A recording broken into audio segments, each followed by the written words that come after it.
Welcome back, Class 10 students. Have you ever trusted someone only to find out they were tricking you all along? In today's lesson, a question of trust, we'll dive into a thrilling story where even a smart and experienced thief gets outsmarted. Stick around, because this tale has some twists you won't see coming. Today, we're going to explore A Question of Trust, a fascinating story by Victor Canning. This lesson is all about Horace Danby, a man who seems like a good, honest citizen but has a secret life that leads him into a tricky situation. We'll break down the story step by step so you can understand all the key points and themes. Let's start by getting to know our main character, Horace Danby. On the surface, Horace is a respectable man in his 50s. He's unmarried, lives with a housekeeper, and runs a successful business making locks. But there's more to him than meets the eye. Horace has a secret passion. He loves rare and expensive books. But these books don't come cheap, so every year he turns to a life of crime to support his hobby. Yes, you heard that right. Horace is a thief. But he's not your typical burglar. He's very careful and plans each robbery meticulously. He only steals once a year, taking just enough to fund his book collection for the next 12 months. Horace believes he's a master at what he does, and so far, his plan has worked perfectly. But this year, things are about to take a turn.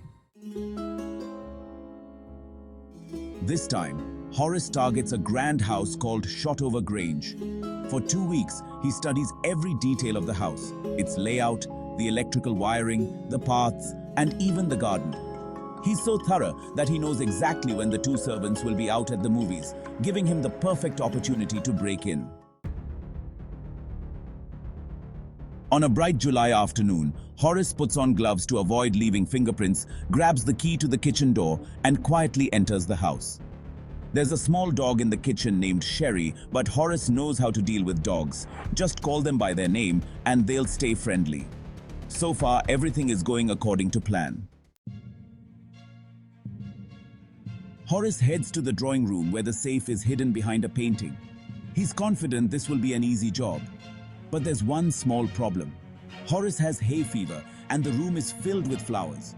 As he starts sneezing, he knows this could be a problem. Still, he begins his work, planning to cut the burglar alarm wire first. Just as Horace is working on the safe, something unexpected happens. Oh, hello there. I couldn't help but notice you're sneezing. Do you have hay fever? A young woman in a red dress suddenly appears in the doorway. She's calm, confident, and even friendly. Yes, I do. It's pretty bad this time of year. Horace, thinking quickly, says he has hay fever and continues to sneeze. How interesting. You know, hay fever can be quite a nuisance. The woman seems amused rather than scared, which is unusual in this situation. The woman continues to chat with Horace, showing no fear at all. I heard you sneezing from upstairs. It must be really bad. Horace realizes that this woman must be one of the family members, but instead of panicking, he tries to stay calm and polite, hoping she might let him go. Oh yes, it's quite troublesome. I didn't mean to disturb anyone. Don't worry about it. But you know, I could easily call the police if I wanted to. He even considers running, but decides against it when she says she could easily call the police. Here's where the story gets really interesting. I need the jewels from the safe for a party tonight, but I've forgotten the combination.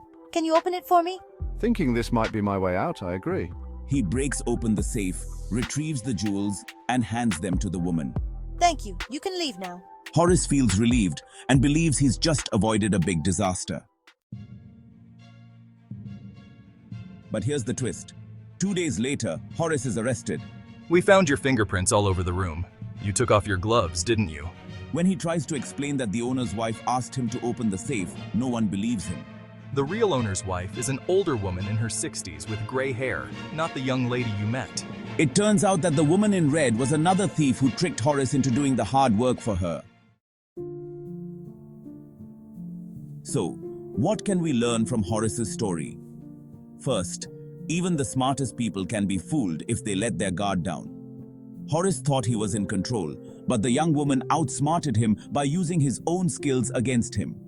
This story also challenges the idea of honor among thieves. Horace believed there was some kind of mutual respect among criminals, but he learned the hard way that in the world of crime, trust is a dangerous thing. In the end, Horace is back in prison, working as an assistant librarian, where he often thinks about how he was tricked. His story is a reminder that no matter how clever we think we are, there's always someone who might be just a bit smarter. What did you think of the story? Did Horace get what he deserved, or was he just unlucky? Let me know in the comments below. And don't forget to like, share, and subscribe for more detailed explanations of your lessons. See you in the next video.